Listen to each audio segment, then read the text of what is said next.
औज़ु बिल्लाहि मिनश्शैतानिर्रजीम बिस्मिल्लाहिर्रहमानिर्रहीम रब्बि इश्रह ली सदरी व यस्सिर ली अमरी वहलुल उक़दतम मिन लिसानी यफ़क़हू क़ौली। नाज़रीन, वेलकम बैक। आज का हम नए एपिसोड के साथ पोटेंशियल पाकिस्तान में। आज का हमारा मौजू पहले से हट के है और पोटेंशियल पाकिस्तान का बार बार मैं तारुफ नहीं करा था, लेकिन सिर्फ ये बता देता हूँ कि पोटेंशियल पाकिस्तान का मकसद ये है कि लोगों को बताया जाए कि पाकिस्तान में कितना पोटेंशियल है। और असल पोटेंशियल जो हमारा है वो हमारी यूथ है और हमारा पोटेंशियल हमारी पॉपुलेशन है। जो लोग एक्सपर्ट हैं मुख्तलिफ एरियाज़ में, वही हमारा पोटेंशियल है। बाकी तो सारी चीज़ें तो आप उसको यूटिलाइज नहीं कर सकते, मिनरल्स को भी और दूसरी के जो अंदर कि आपके पास ऐसे हाथ ना हों जो उनको यूटिलाइज कर सकें। तो आज भी मेरे पास जो मेहमान हैं वो बड़े ख़ास मेहमान हैं और नेचुरली है कि हम उन्हीं को बुलाते हैं, यहाँ पे तकलीफ़ देते हैं जो बड़े ख़ास होते हैं। और आज मेरे मेहमान हैं डॉक्टर गज़नफ़र अली ख़ान। डॉक्टर साहब का ताल्लुक़ एग्रीकल्चर से है। ये गवर्नमेंट में काफ़ी देर काम करते रहे हैं और उसके बाद अपना बिजनेस भी कर रहे हैं और रिलेटेड टू एग्रीकल्चर। इसका तारुफ मैं डॉक्टर साहब को रिक्वेस्ट करूँगा। पहले तो डॉक्टर साहब, welcome to the show, thank you very much for coming. और नेचुरली मैं हर दफ़ा जो मैं गेस्ट आते हैं वो शॉर्ट नोटिस पे आते हैं, उसके लिए मैं ज़्यादा मशकूर होता हूँ आप लोगों का। जी, आप मेरा पहले तो आपसे रिक्वेस्ट है कि मैं तो उतना तारुफ आपका नहीं करा सकता जैसे आपका क्रेडेंशियल्स हैं, आप खुद तारुफ करा दीजिए। जी, बहुत शुक्रिया शाह साहब। मैं प्राइमरीली एक साइंटिस्ट हूँ। मेरी जो स्पेशलाइजेशन है वो प्लांट ब्रीडिंग एंड जेनेटिक्स है। हाँ। इस शोबे का ताल्लुक फसलों की नई वैरायटीज़ डेवलप करना है। और पीएचडी फिर मैंने की मॉलिक्यूलर बायोलॉजी में। तो मॉलिक्यूलर बायोलॉजी चूँकि डीएनए साइंस है जो इक्वली एप्लीकेबल है जहाँ भी डीएनए होगा, वेदर ह्यूमंस हैं, एनिमल्स हैं या प्लांट्स हैं। तो मैंने प्लांट साइंसेस में इसमें कॉटन पे काम किया और कॉटन की जो पहली पाकिस्तान की बाकायदा अप्रूव्ड ट्रांसजेनिक लाइन है वो मेरी पीएचडी प्रोडक्ट थी। उसके बाद तकरीबन 20 साल मैंने एज साइंटिस्ट काम किया एग्रीकल्चर डिपार्टमेंट पंजाब में और 10 साल फिर एडमिनिस्ट्रेशन में गवर्नमेंट ने मुझे शिफ्ट कर दिया अगेंस्ट टेक्निकल कोटा। तो पीएनडी डिपार्टमेंट में मैं चीफ एग्रीकल्चर रहा हूँ जहाँ पे हम 8 सेक्टर्स की डेवलपमेंट फंडिंग करते थे। 3 साल से ज़्यादा मैं एडिशनल सेक्रेटरी एग्रीकल्चर रहा हूँ। कुछ अर्सा मैंने लिटरेसी डिपार्टमेंट में एज प्रोजेक्ट डायरेक्टर भी गुजारा जहाँ पे हमारे पास लिटरेसी नॉन फॉर्मल स्कूल्स थे। 20,000 से ज़्यादा स्कूलों का एक सेटअप लिटरेसी डिपार्टमेंट के पास था, उसको मैं देखता रहा। और आखिर में फिर मुझे पोस्ट कर दिया गया पंजाब सीड कॉरपोरेशन में एज मैनेजिंग डायरेक्टर। तो मैनेजिंग डायरेक्टर के ओहदे पे तकरीबन 1 साल काम करने के बाद फिर मैंने रिटायरमेंट ले ली, अर्ली रिटायरमेंट ले ली और अपने बिजनेसेस मैंने एस्टैब्लिश करने शुरू कर दिए। तो अल्हम्दुलिल्लाह इस वक्त मैं सीड कंपनी एक जो है वो चला रहा हूँ। अच्छा, अपनी चला रहे हैं? जी, उसमें सीड और केमिकल्स पे हम काम कर रहे हैं। तो ये मेरा ब्रीफ सा तारुफ है। Thank you very much. Doctor साहब, आपने बात में बताया कि आप कॉटन सीड के ऊपर काम करते रहे। पिछले दिनों मुझे पता चला, वो मेरा नॉलेज उस तरह का तो नहीं है जैसे एग्रीकल्चर एक्सपर्ट्स का होता है, कि आई वर्ड के कॉटन की हमारी प्रोडक्शन जो ज़मीनों से जो प्रोडक्शन होती है वो यील्ड कम हो गई है या कॉटन हम लगा नहीं रहे, उसके ऊपर ज़रा बताइए कि क्या हो रही है।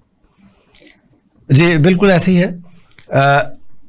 हमारी दुनिया में चौथी पोजीशन है पैदावार फ़ी एकड़ के हिसाब से। अच्छा। बहुत से मुल्क अभी भी फ़ी एकड़ पैदावार में हमसे नीचे हैं।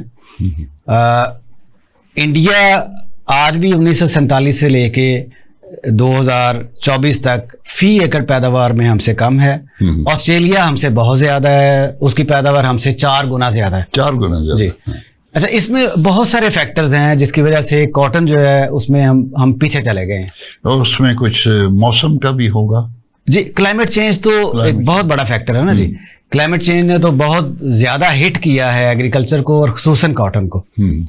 लेकिन इसमें जो सीड है, प्योर सीड की नॉन अवेलेबिलिटी, अच्छा, वो बुनियादी फैक्टर है। हमारे पास टेक्नोलॉजीज मौजूद हैं। हमने वो टेक्नोलॉजी जिसकी एक मल्टीनेशनल कंपनी किसी दौर में हमसे $350 मिलियन कॉस्ट मांगती थी, हमने खुद डेवलप कर ली माशाल्लाह। हाँ, डबल जीन बीटी कॉटन, आपने अगर नाम सुना होगा, उसके $350 मिलियन वो हमसे मांगते थे, हमने खुद डेवलप कर ली। लेकिन इसके बावजूद कॉटन में हम पीछे जा रहे हैं। उसकी सिर्फ एक रीज़न है कि हम उस टेक्नोलॉजी के जरिए जो बनाई गई वैरायटी है उसकी सीड प्रोडक्शन साइकिल को as per prescribed procedures, prescribed by the law and prescribed by the books हम नहीं चला रहे, जिसकी वजह से प्योर सीड ना होना जो है वो हमारा बुनियादी मसला है। हम जो एज पर बुक नहीं चला रहे जी, उसमें कोई हमारी नालायकी है कि या कुछ कंस्ट्रेंट्स हैं? जी, उसकी फेल्योर की जिम्मेदारी पूरी चेन पे है, स्टेक होल्डर्स की पूरी चेन पे। अच्छा, जमींदार हमेशा नई चीज के पीछे भागता है। अच्छा, और नई चीजें और अनअप्रूव्ड चीजों के पीछे भागता है, जबकि लॉ ये कहता है कि जमींदार अनअप्रूव्ड वैरायटी नहीं लगा सकता। हाँ हाँ, अब इस लॉ की वायलेशन पे ये लॉ बना था 1966 में, 1966 पंजाब का लॉ, और 1976 में बना फेडरल गवर्नमेंट का। आज तक उस पे जिम्मेदार के खिलाफ कोई एक्शन नहीं लिया गया, अनफॉर्चुनेटली। एक भी FIR या जुर्माना 1966 के कॉटन कंट्रोल एक्ट के तहत जिम्मेदार के खिलाफ नहीं है, जिनर्स के खिलाफ हैं, फार्मर। सो सबसे पहले तो फार्मर खुद रिस्पॉन्सिबल है अपनी तबाही का। नंबर 2, जिन इदारों ने सीड प्रोडक्शन करके उसकी प्योर सीड की चेन को फीड करना है, यानी वो ब्रीडर जिसने वैरायटी डेवलप कराई, वैरायटी अप्रूव करवाई, वो जिम्मेदार है एज पर लॉ कि वो उसका प्री बेसिक सीड देगा। वो नहीं दे रहा। डॉक्टर साहब, जो नॉन प्रिस्क्राइब्ड सीड है जी, जिसको जिम्मेदार लगाता है, उसमें कोई खासूसियत होगी कि जिम्मेदार लगाता है कि उसको वैसे ही शौक है वायलेशन का? नहीं, उसमें सिर्फ उसको वर्गलाया जाता है मुख्तलिफ जो वेस्टेड इंटरेस्ट वाले लोगों की तरफ से, जिन्होंने सीड बेचना है, सीड बेचने वालों की तरफ से, वो उसको वर्गलाते हैं कि ये हाई प्रोडक्शन देगा, ये इंसेक्ट रेजिस्टेंट है, ये मौसमी हालात का मुकाबला करेगा। लेकिन उसमें चूंकि वो जो स्टेबिलिटी होती है जीन्स की वो मौजूद नहीं होती, लिहाजा एक आध सीजन के बाद वो फेल हो जाता है और उसके बाद कीड़े शीड़े वो जो जी वो सारा पूरा कोलैप्स हो जाता है। ओके। अब वो जो साइंटिस्ट जिन्होंने वैरायटी या प्राइवेट सेक्टर जिन्होंने वैरायटीज अप्रूव करवाई, वो जिम्मेदार थे कि उस चेन को फीड करेंगे, वो भी नहीं कर रहे। जो सीड कंपनियां जिन्होंने सीड मल्टीप्लाई करना था, वो पूरी तरह से स्टैंडर्ड्स को मेंटेन नहीं कर रहे। और वो रेगुलेटर जिसने इस सारे सिस्टम को रेगुलेट करना है और ओवरसी करना है, वो भी कॉटन के से केस में वो 100% फेल है। बाकी क्रॉस में टू सम एक्सटेंट वो काम कर रहा है। डॉक्टर साहब, मैं बिल्कुल वाज़े तौर पे कह रहा हूं कि 100% फेल है हमारा regulator in case of cotton. आपके पास पूरे पाकिस्तान में 1 किलो भी certified seed in true sense available नहीं है। अच्छा, इसमें बात यह है कि आपका बड़े अच्छे स्ट्रिंजेंट मेजर्स होते हैं दवाइयों की कंपनियों पे, वो जहाँ पे उनका महकमा या जो भी रेगुलेटर्स हैं वो कहते हैं कि ये मशीन इस जगह लगी होगी, अगर उन्होंने 2 इंच इधर कर दी तो उसको भी पकड़ लेते, बिल्कुल, क्योंकि ये करना चाहिए, उसकी वजूहात होती हैं। तो आई डोंट नो क्यों हम ये सीड प्रोडक्शन कंपनीज जो हैं उनके ऊपर यही कानून लागू क्यों नहीं करते जिसके ऊपर हमारी इकोनॉमी का डिपेंडेंस है। और दूसरी बात है कि जो हमारे खाने पीने के प्रोग्राम जो करती हैं उनके ऊपर भी कोई बात नहीं है। हर किस्म की स्पूरियस चीज़ें, हर किस्म की मिलावटशुदा चीज़ें, और उसके बाद कोई वो स्टैंडर्ड्स मेंटेन नहीं करते, उनको खुली छुट्टी दी हुई है। और जब हम मिली जुली चीज़ें उसमें कुछ केमिकल्स मिले हुए लोग खाते हैं, उनकी सेहतें ख़राब होती हैं। ये तो पूरी कौम के ख़िलाफ़ एक साजिश हो रही है ना, इसको क्यों नहीं रेगुलेटर्स करते? और आप भी गवर्नमेंट में रहें, ज़रा रेगुलेटर्स की भी थोड़ी सी खिंचाई कर दें।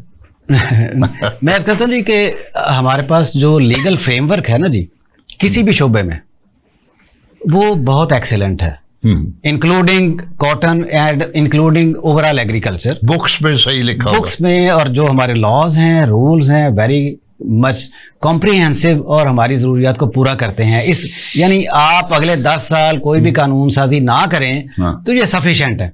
ठीक है। बात तो है इन पे अमल दरामद की, अमल दरामद नहीं हो रहा। और अमल दरामद पता क्यों नहीं हो रहा? जो तो मुझे भी पता है, आपको भी पता जी, कि हम करप्ट हैं।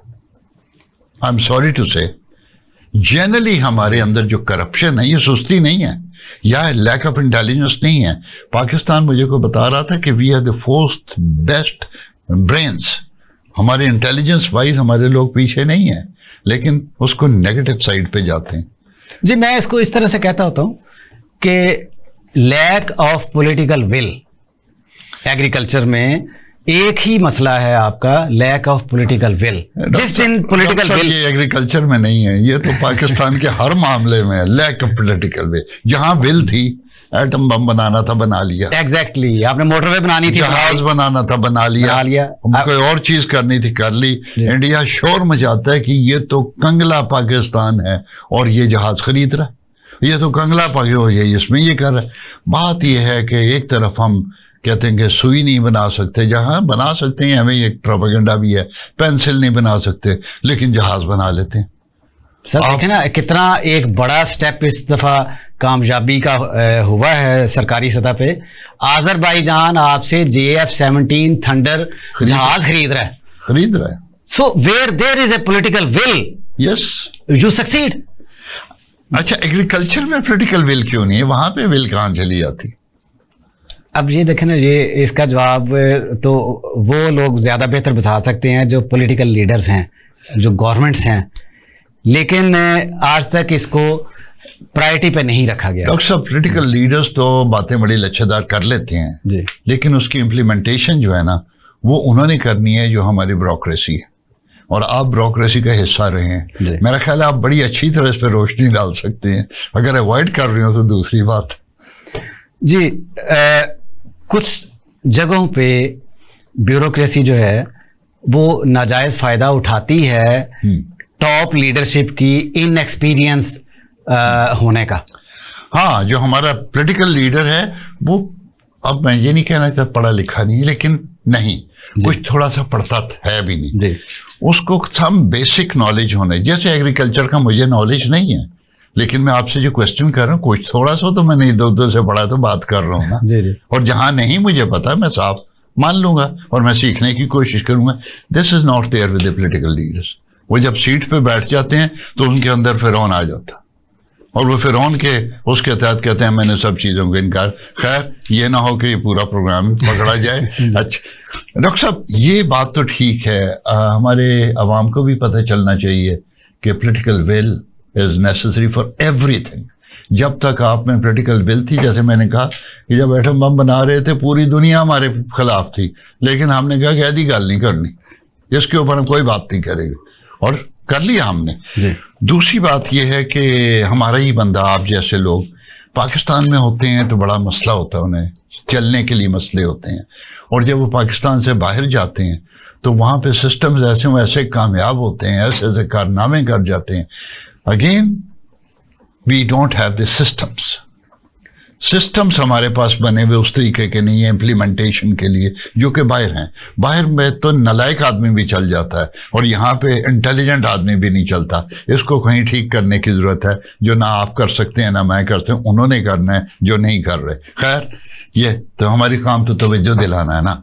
डॉक्टर साहब, अपने बारे में बताएं कि आप किस किस्म के बिजनेस कर रहे हैं, खुसूसन वो जो बात आप कर रहे थे, कोई किचन गार्डनिंग की आपने बात की और सीड प्रोडक्शन। पहले किचन गार्डनिंग की बात बताएं कि व्हाट इट इज।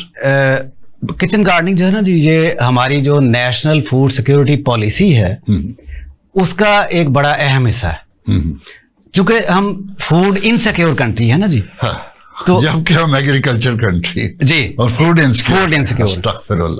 अच्छा, फूड इनसिक्योरिटी के बहुत सारे डायमेंशंस हैं। लैक ऑफ फूड भी हो सकता है, इनइक्विटेबल डिस्ट्रीब्यूशन ऑफ फूड भी हो सकती है, इनएक्सेसिबिलिटी भी हो सकती है। वो सारा कुछ हमारी पॉलिसी में लिखा हुआ है।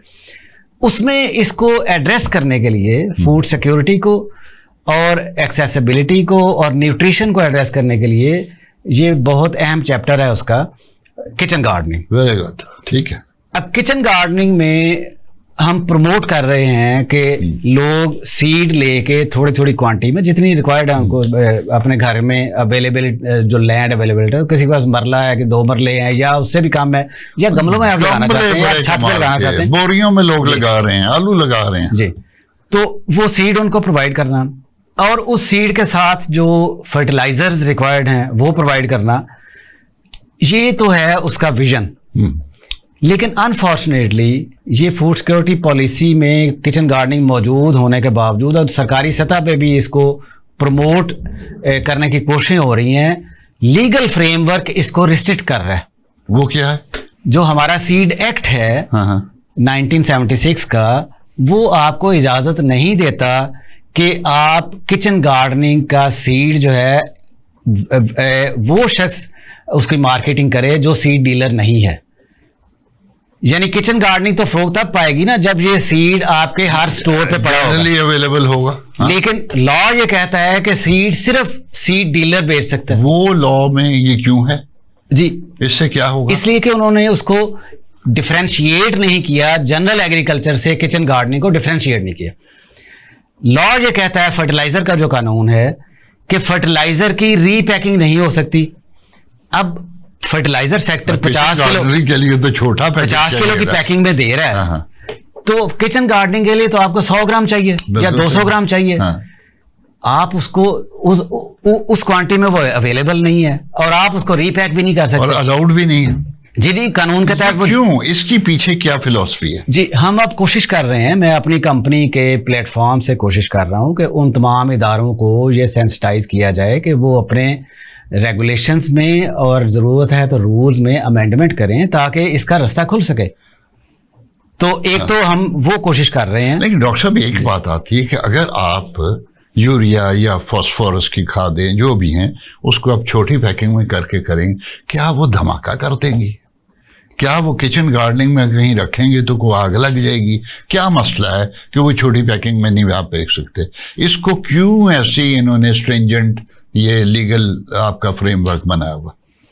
देखिए, जब ये लेजिस्लेशंस हुई थी, पुरानी बातें हैं, उस वक्त ये चीज़ें जो नए ट्रेंड्स हैं ये अवेलेबल नहीं थे। एग्जिस्टिंग उस वक्त की जो एनवायरनमेंट थी उसके अकॉर्डिंगली वो लेजिस्लेशन हो गई। ठीक है। टाइम के साथ साथ जो एवोल्यूशनरी प्रोसेस के तहत चीज़ों को चेंज करना होता है वो नहीं किया।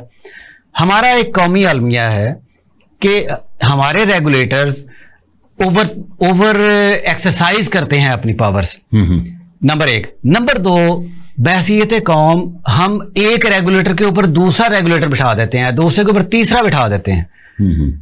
अभी आप देखें कि फॉर एग्जांपल फर्टिलाइजर की बात करते हैं, फर्टिलाइजर का एक रेगुलेटर तो है एग्रीकल्चर डिपार्टमेंट, दूसरा रेगुलेटर है डिस्ट्रिक्ट एडमिनिस्ट्रेशन, और तीसरा प्रोडक्शन डिपार्टमेंट। जी, मैं खुद फर्टिलाइजर चौथा इंडस्ट्रीज डिपार्टमेंट के तहत आते थे। और अब इन सारों के ऊपर आपका एक PSQCA जो है, अब वो भी रेगुलेटर है।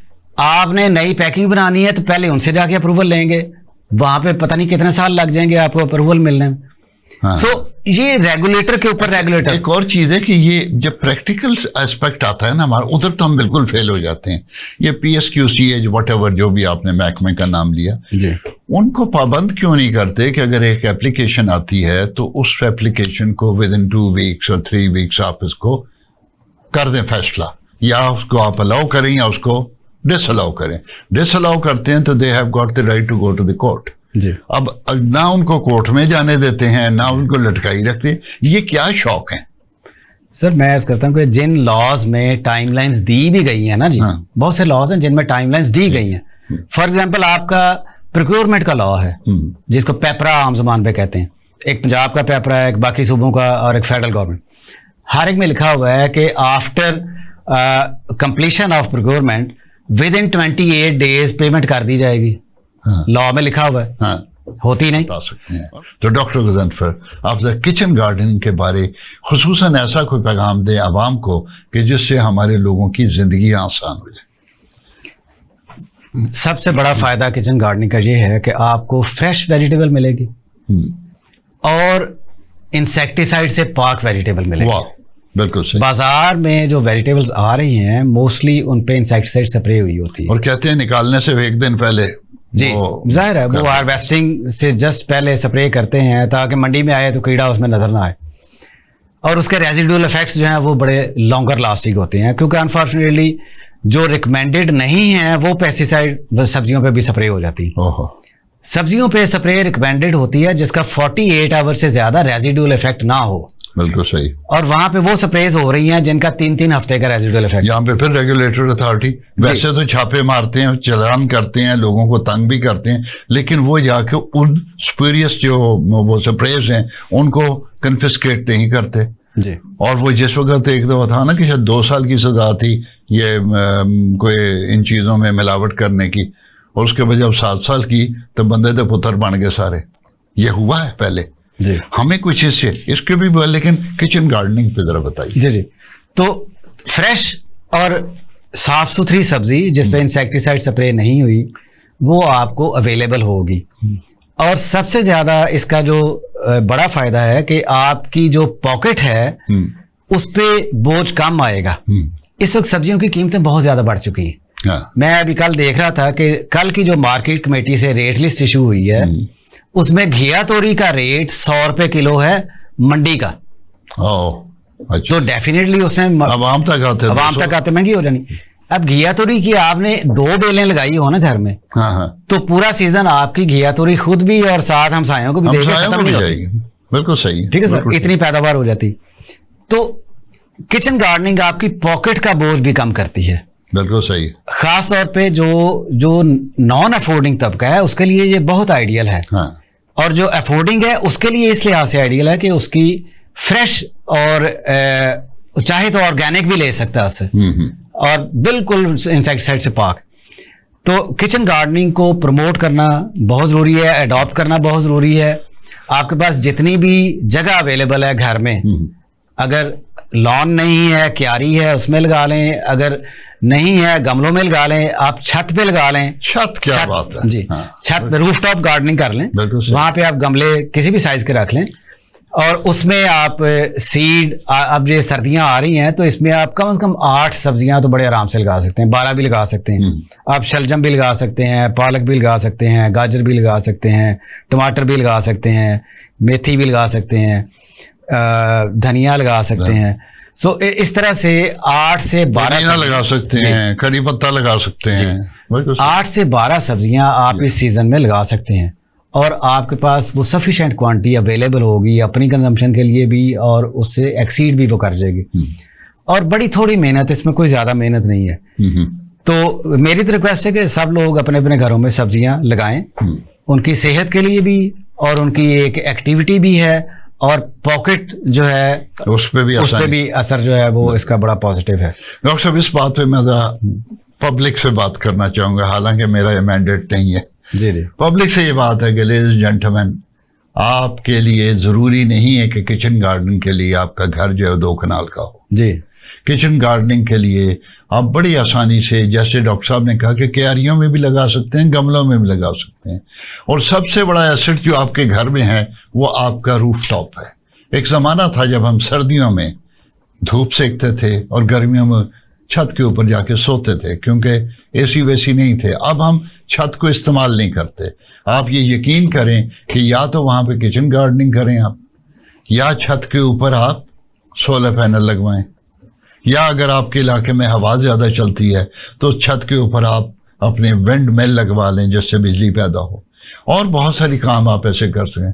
छत को यूटिलाइज करना शुरू करें, इससे भी बड़ा लोगों का, मुझे ये अपना तजर्बा है कि बहुत सारे लोगों ने लाहौर में छत पे मुर्गियां रखी हुई हैं, और ये मिथ है कि मुर्गियों की बीठों की बू आती है, छत से कोई बू नहीं आती, खुसूसन जब तक उस पर पानी ना पड़े। ये बहुत सारे काम और आप छत के ऊपर कर सकते हैं, तो प्लीज़ छत को यूटिलाइज करें, आपकी ज़िंदगी इंशाल्लाह आसान होगी। तो डॉक्टर साहब, आपने किचन गार्डनिंग की तरफ तवज्जो दिलवाई, that is a wonderful thing. आपका ज़्यादा काम किचन गार्डनिंग, एक तो सीड आप देते हैं और दूसरा आप फर्टिलाइज़र भी देते हैं जी। छोटे पैकेट नहीं बना सकते जी, हम इस वक्त रेगुलेटर्स के साथ उस प्रोसेस में हैं कि हमें वो छोटी पैकिंग की इजाज़त दे दें। ठीक है, लेकिन हम पहले भी, आज से कोई 40 साल पहले, हम वो ज़रज़मीन के नाम पे एक बेचते थे, वो माइक्रो न्यूट्रिएंट्स थे, और वो इतना सा पैकेट होता था, उस वक्त तो किसी को कोई मसला नहीं हुआ। और फिर हमने जिंक सल्फेट, मैं खुद भी चूंकि फर्टिलाइज़र मार्केटिंग में था, तो जिंक सल्फेट हमने की, वो 5-5 किलो के थे। सर वो माइक्रो न्यूट्रिएंट्स है ना। हाँ हाँ, आपको सबसे पहले तो मैक्रो न्यूट्रिएंट्स चाहिए। मैक्रो के ऊपर पाबंदी है, क्या कभी काम नहीं करने देना था। जी चले, ठीक है। अच्छा, आप सीड प्रोडक्शन में भी है, इसके बारे में आप कुछ बताएंगे कि what extra you are doing? जी, हम सीड प्रोडक्शन कर रहे हैं कुछ मेजर क्रॉप्स की इस वक्त। हम सही सोर्स से प्री बेसिक सीड लेते हैं, हाँ, और उसको मल्टीप्लाई करके जो प्रिस्क्राइब्ड स्टैंडर्ड्स हैं उनको पूरी तरह से मीट करते हुए हम मेंटेन करके तो उसको सर्टिफाई कराते हैं। ओके, रेगुलेटर से सर्टिफाई करा के तो फिर हम उसको फार्मर्स को देते हैं। तो हमारे जो क्वालिटी कंट्रोल हैं, मेजर्स हैं, वो पूरी तरह से इन प्लेस हैं। गुड। और किसी जगह पे भी हम इस चीज़ पे कॉम्प्रोमाइज़ नहीं करते कि क्वालिटी में हमको किसी तरह का ऊंच नीच हो जाए। अच्छा, उस सीड के ऊपर कोई ऐसा भी काम आप कर रहे हैं कि जिससे उनकी कोई यील्ड बढ़ जाए या उसकी जर्मिनेशन ज़्यादा बेहतर हो जाए या कुछ? जी, अभी हमारी जो ये R&D साइड की बातें हैं, R&D स्टेज, चूँकि हमारी कंपनीज अभी इनिशियल स्टेज पे हैं, तो हमारी R&D भी इनिशियल स्टेज पे हमने काम शुरू किया हुआ है। हम जर्म प्लाज्म कलेक्शन कर रहे हैं, हाँ, और उसमें आगे क्रॉसिंग में एंटर हो चुके हैं। ठीक है। तो इंशाल्लाह नई वैरायटीज भी in due course of time हम इसको नेशन को देंगे। जैसे वंडरफुल कि आप कम से कम उस पाथ पे तो चल रहे हैं कि जिस पाथ पे हमें होना चाहिए। जी। तरक्की का रास्ता यही है। अच्छा डॉक्टर साहब, ये जो है ना, एक टैक्सेस की बात हो रही थी, हम जब बात कर रहे थे चाय पे, तो कुछ एग्रीकल्चर बिजनेस के ऊपर टैक्सेस की बात है। एक तो एग्रीकल्चर जो है ना, जो खेत से एग्रीकल्चर, उस पर तो टैक्स माफ़ किया, हालांकि वो भी अगर फार्म्स हैं अच्छे वाले तो वहाँ पे टैक्स लगना चाहिए।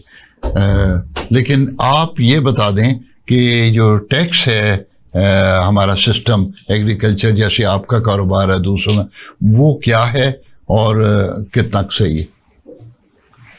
जी, इसमें मैं कहता हूँ जी, जो ज़राई ज़मीनें हैं उन पे तो एग्रीकल्चर टैक्स ऑलरेडी मौजूद है, गवर्नमेंट ले रही है। उसमें एक फ्लैट रेट वाला एग्रीकल्चर टैक्स है, और दूसरी ऑप्शन है आप रूटीन के इनकम टैक्स में अपनी एग्रीकल्चर इनकम शो करके तो जिस स्लैब में आते हैं उतना टैक्स दे दें। सो वो ऑप्शनल है, बट देना मैंडेटरी है। आपकी ज़मीन पे जो टैक्स है, ज़मीन पे टैक्स है। वो किस फॉर्म में? इनकम टैक्स है? एग्रीकल्चर इनकम टैक्स तो वो लेते हैं, जो प्रोविंस लेता है, तो वो फ्लैट रेट। लोग तो कहते हैं कि है ही नहीं। नहीं। अच्छा, फ्लैट रेट है। फ्लैट रेट वो लैंड के ऊपर है जी, होल्डिंग पे। जी। अच्छा, अब आ गए हम एग्रीकल्चर बिजनेस पे।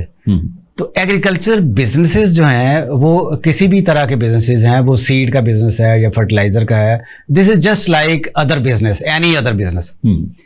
अब किसी भी बिजनेस पे जो इनकम टैक्स है, इनकम टैक्स ऑर्डिनेंस के तहत, वो है नेट प्रॉफिट का, ग्रॉस प्रॉफिट का 30%। और जी 30% बड़ी हाई फिगर है। मेरे तो खुद मेरी सांस फूल रही है, हालांकि मेरा कोई ताल्लुक नहीं है इससे। और साथ इस पे लिखा हुआ है और 1.5% of the turnover whichever is higher, whichever is higher. अब अगर आप 30% आपने कैलकुलेट किया और आपकी एक एक्स फिगर आई, और उधर से कैलकुलेट किया टर्नओवर, तो टर्नओवर पे जो 1.5% है वो 3x आ गई, तो गवर्नमेंट 3x लेगी आपसे, 3 गुना ले लेगी। बहुत दफ़ा ऐसे होता है कि बिजनेस जो है, जो भी कंपनी है या कॉरपोरेशन है, व्हाट्सएवर, एट द एंड उसका अपना प्रॉफिट 4 गुना कम होता है बनिस्बत जितना वो टैक्स दे देती है गवर्नमेंट। मैं खुद एमडी था पंजाब सीड कॉर्पोरेशन का। 1 साल कॉरपोरेशन ने खुद 1 मिलियन कमाया हाँ और टैक्स 4 मिलियन दिया। इस क्लॉज की वजह से कि 30% और 1.5% of the turnover whichever is higher. Allah माफ कर। अच्छा। ये इस तरह के जो नॉन एनेबलिंग क्लॉजेस हैं, या इस पे मैंने एक कंपाइलेशन भी की है कि laws that hinder the businesses, yes, वो पूरी एक कंपाइलेशन भी मैंने की है। डॉक्टर साहब ये बताएं कि आप भी गवर्नमेंट सेक्टर में रहे हैं कि जिन्होंने ये टैक्स पुठे सीधे लगाए हुए हैं, अव्वल तो लगाते नहीं जहाँ टैक्स लगाना चाहिए, ना अपना टैक्स बेस बढ़ाते हैं, तो ये कॉमन सेंस की कमी है।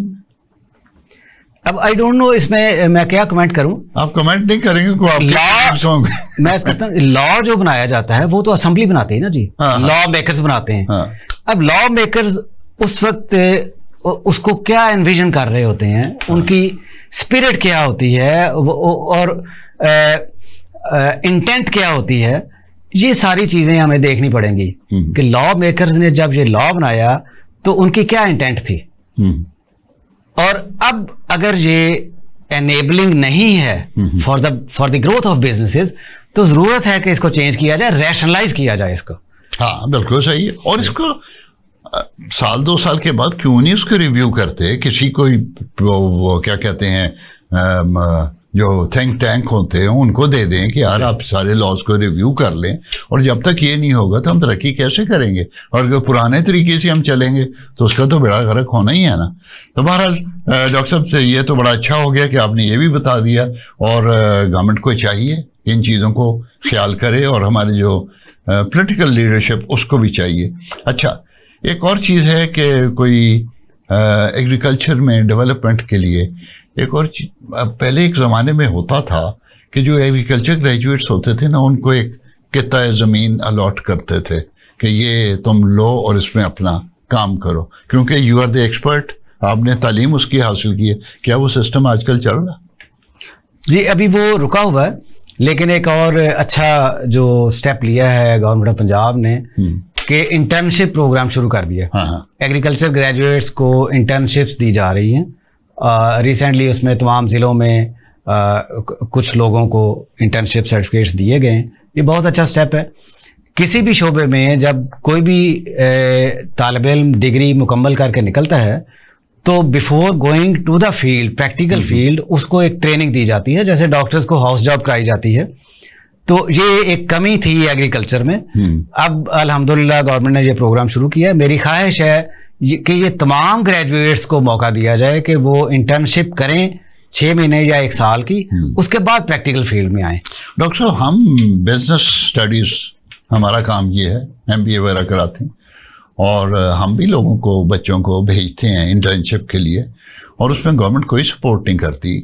जो कंपनीज हमारे बच्चे एक्सेप्ट करते हैं वो एट टाइम्स उनको स्टाइपेंड देते हैं, हर जगह नहीं देते लेकिन बहुत सारे लोग देते हैं, और वो बड़े यूज़फुल होते हैं। और इंटर्नशिप मैंने खुद की हुई है। जब मैंने BCom किया था तो मैं सिटी बैंक में गया था जी, और उन्होंने मुझे कोई वादा नहीं किया था कि हम तुम्हें कुछ देंगे।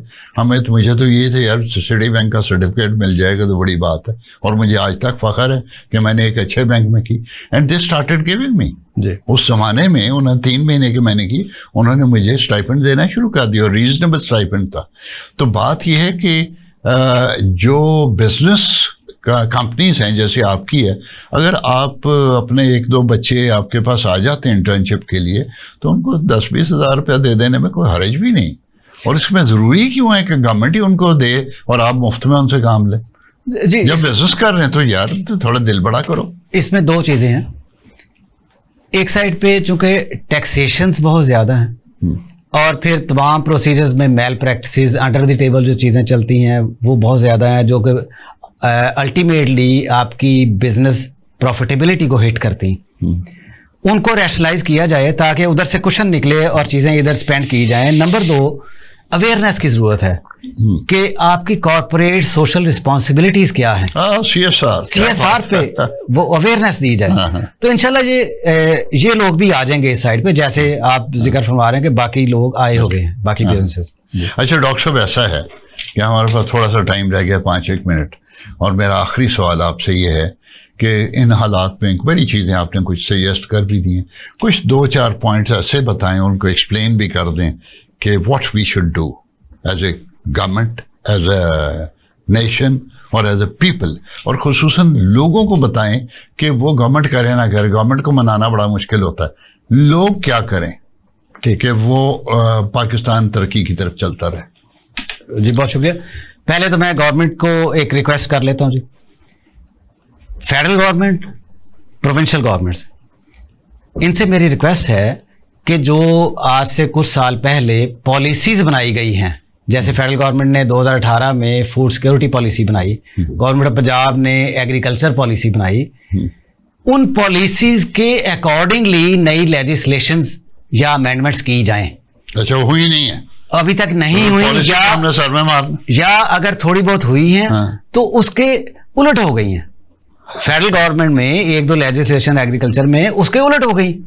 हमने जो एनेबलिंग एनवायरनमेंट देनी थी उसके बजाय हमने रेगुलेटर के ऊपर एक और रेगुलेटर बिठा दिया, डिसेबलिंग कर दी जी।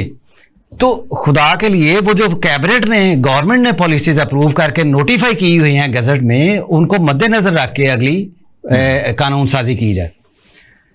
जहां तक आम लोगों की बात है, उसमें स्टेक होल्डर्स आपके सबसे पहला फार्मर है।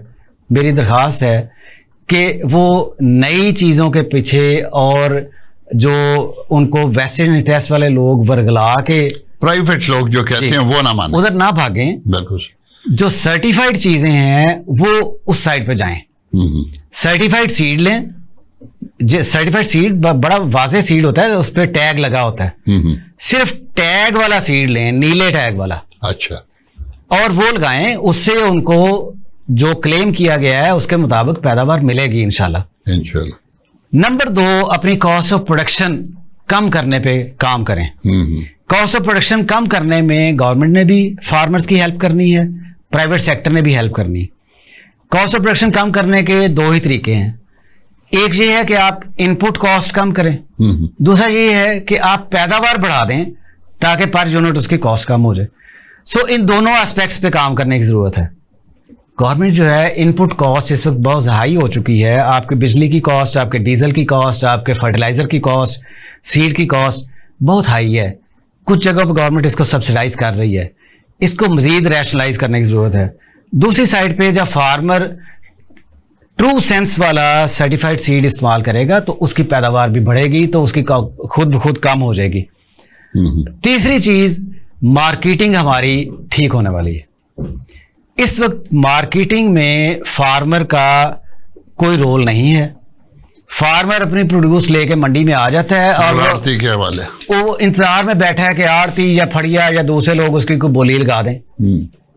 वो वहां पे उसको लूटते हैं, जिनको माफिया कहा गया है। चंद दिन पहले हमारी सीएम साहिबा ने भी जो माफिया कहा है, मैं जो समझाऊं, उन लोगों को कहा है कि जो किसान के रूप में आके तो लूटते हैं। या गवर्नमेंट का रूप डॉक्टर साहब कैसे बनाते हैं? जो आड़ती करता है वो माफिया तो है, मैं मानता हूँ जी, और ये जो मिडिल मैन है वो काफी गड़बड़ करता है, लेकिन किसान तो बेचारा किसान है।